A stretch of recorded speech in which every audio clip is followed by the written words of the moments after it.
From KTIV, Siouxland's news channel, this is News 4 Live at 5. Come hell or high water, we're going to get through this. Iowa Governor Kim Reynolds tells Iowans they will be able to deal with the coronavirus pandemic as the state prepares to send students back to school.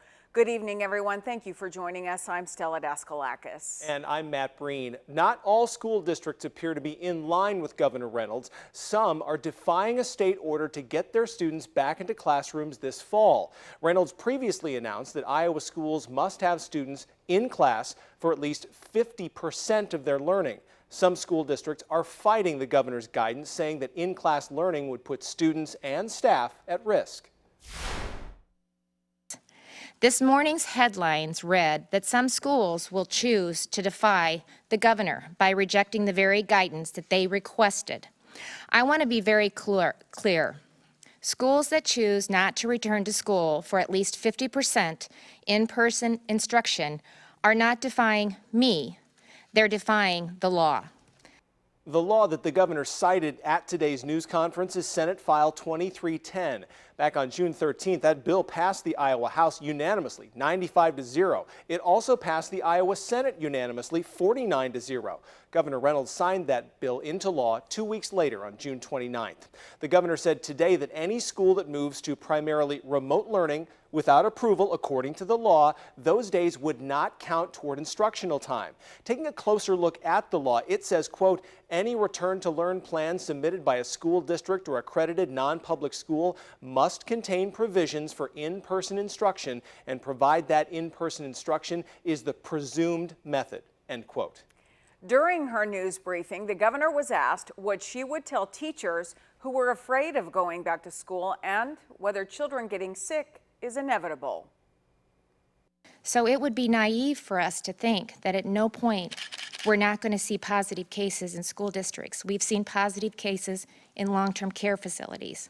I've seen elderly people die because they're the most vulnerable. Do you think as the governor I appreciate standing up here and reporting those out? We're doing everything we can to make sure that we're protecting the health and well-being of Iowans. But we also have to think about the whole child and everything. We have to think about their livelihoods as well. Reynolds says Iowa's positivity rates are down, hospital rates are down, and testing is up. She says those numbers show Iowa is doing the right thing, but she admits COVID-19 will be with us until there is a vaccine. As long as COVID-19 remains in the community, Governor Reynolds says Iowans must do everything they can to defend against it. Here are the most recent numbers out of Iowa. This morning, 181 new cases of COVID-19 were reported in the state. That brings the state's total positive cases to nearly 46,000 since the pandemic began. Now, 73% of Iowa's cases have recovered. 7 additional deaths were also reported this morning. That brings the state's toll to 885. There are 243 Iowans that are currently hospitalized. Buena Vista County in northwest Iowa was at one point among the top hotspots in the Hawkeye State. Since then, though, COVID-19 infections have gone down. In fact, in the last 7 days, the Iowa Department of Public Health's online dashboard shows just 2 positive COVID-19 cases in Buena Vista County. Since the pandemic began, though, 1,786 people in that county have tested positive, and 12 county residents have died of the virus. The mayor of Storm Lake, Mike Porsche, made an appearance during today's press conference. He says the county has been working very hard and he appreciates the communication.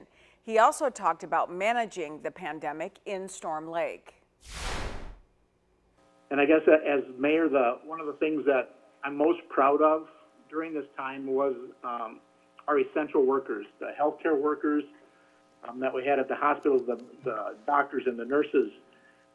But not only those, but the workers in our grocery stores and our food processing plants. We have 2 plants here in Storm Lake, and the workers at those plants who persevered through the risk of their own health at times to maintain the food chain and the food distribution, not only in Storm Lake, but throughout the state and throughout the country as far as that goes.